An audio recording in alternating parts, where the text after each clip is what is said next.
my name is Marcel and I would like to share with you how I made my electronic drum kit and how you could be making your own electronic drum kit. In the previous videos I've shown you how to make different types of pads. Each of them need to be connected to a drum module or interface through a cable. This is part 7 of a 10-part series, and in this video I would like to show you more about cables and the multi-connector I use. Basically, you need to connect each pad to your equipment using a mono signal cable. If you have only a few pads, you can just use regular jack cables. To keep it tidy, you could use cable ties or Velcro. If you do not plan to change pads around, you could use plastic cable ties. If you want to be flexible, Velcro wraps are the best choice. First, wrap the Velcro around the pipe. Put the cable through and then wrap the Velcro around the cables like this. That way you can remove the cables whenever you like, but you will not lose the Velcro wraps during transport. Obviously, the distance between the pads and a drum module is different per pad. That means if you use a set of cables of the same length, you will have a bunch of cables lying around near your drum module. If you like things to be tidy, you need to shorten the cables so that each cable is just long enough to reach the input at the back of your drum module. I think I can show you this better on the workbench. So let's go.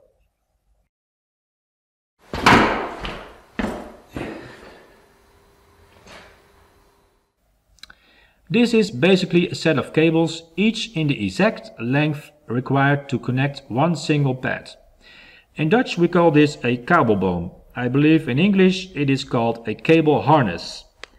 I hope you are not expecting me to take this apart or to make a new one just for this video, because making the entire thing can take a few hours. But really it is pretty straightforward. I will give you some tips on how to make it.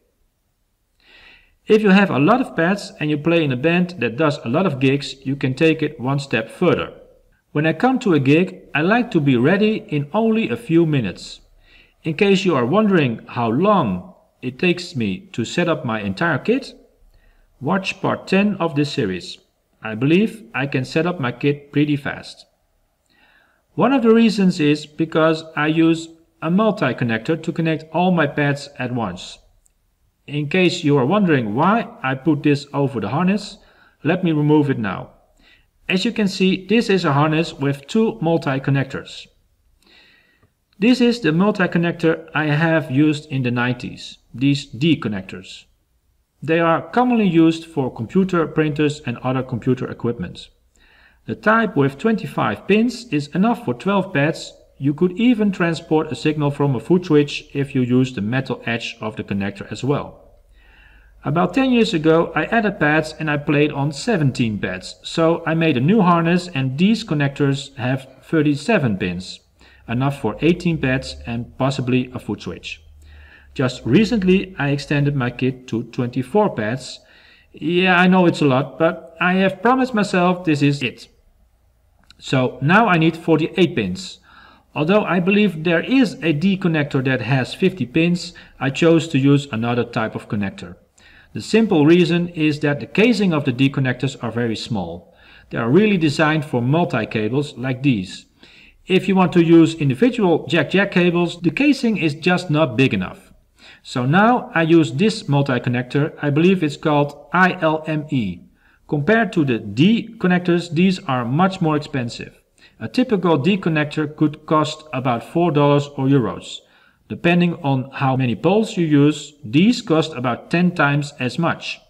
However, they are tour tough and the casing and entry is big enough to get a lot of cables in. I chose the connectors that have 72 pins, so I have room for expansion. The connector comes without pins, so you need to buy one insert, one casing and 2 pins per pad. Order a few extra in case you mess up while soldering the pins. Here are a few pictures on how this looks inside.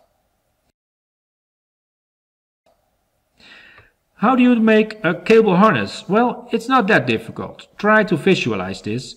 Assume this is the rack and this is the module. Start by building your rack and mounting all your pads. Do not start cutting cables unless you are 100% happy with all the positions. There are two ways to go about this. The first option is to use ready-made jack-jack cables. If you have a bundle of jack-jack cables, plug them into your pads and lead all the cables alongside the rack pipes towards the side where you want your drum module. The second option is to make all cables from scratch. If you want to do that, measure how long each cable should be and cut one cable for each pad with a few inches to spare. Then solder jacks to one end of each cable. In case you don't know how to solder a jack connector to a cable, watch part 2. There I show you how to solder a jack to a cable as part of making a trigger. Then, like with the ready-made cables, lead all cables alongside the rack pipes towards the side where you want your drum module.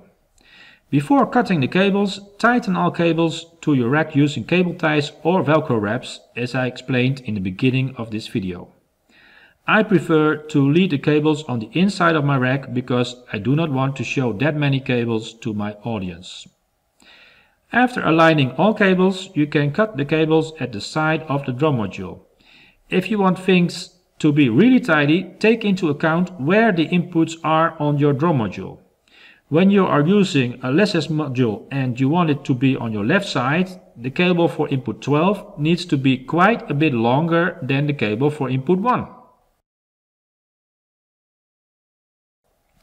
Now, this is important. Before cutting any cable, I recommend you add at least 10 centimeters, which is about 4 inches, to the length you need. If you don't, you might regret that later on. After cutting, solder jacks to the cable ends. Again, if you don't know how to solder a jack connector, watch part 2. When you're done, connect all cables to your drum module and test them all. If you don't want multi-connectors, you're done now. Just plug everything in and test it. If something does not work, switch pads or cables to find out how to fix it. If you do want to add multi-connectors, I still recommend to test all cables at this point. If one of your cables does not work, it's now more easy to find the source of the problem. Each cable has only 2 jacks soldered to it. After you add 2 multi-connectors, you have twice as much pins, so it's twice as much work to find out which connector is at fault. It is pointless to proceed with multi-connectors if one of your cables does not work.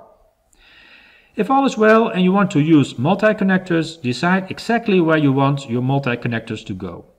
Before you cut all cables there, I recommend you attach 2 labels to every cable with numbers 1 to 12 or whatever amount of pads you use. If you don't, you will have a gigantic puzzle on your hands when soldering your multi-connectors. After labeling all cables twice, cut the cables between those labels. The rest should be self-evident. You need to strip all cable ends, solder all contacts to all pins, and so on. Here are a few pictures of when I soldered the ILME connector that I use in my current drum kit. In part 2, I explained how to solder a single connector. The main difference is that multi-connectors means that you need to work in a smaller space, so you need to work really tidy. Soldering a multi-connector will take several hours of hard work and focus. You need to measure, cut, strip, solder and connect a large amount of pins, in my case over 100 pins in total. So only start something like this if you are confident you can do it. So, to summarize, the D connector is a very good choice if you have a small number of pads, like 8 pads or so. If you have like 12 pads, a 25 pin D connector is a good way to go in theory, but you may find it difficult to get 12 jack-jack cables into the casing. You may need to cut the opening and make it wider. If you have a larger setup like me, you might want to use a professional multi-connection. So in this video I showed you how I manage the cables going from my pads to my equipment. In the next video I will show you what equipment I use. I will also show you how everything is connected. I hope you stay tuned.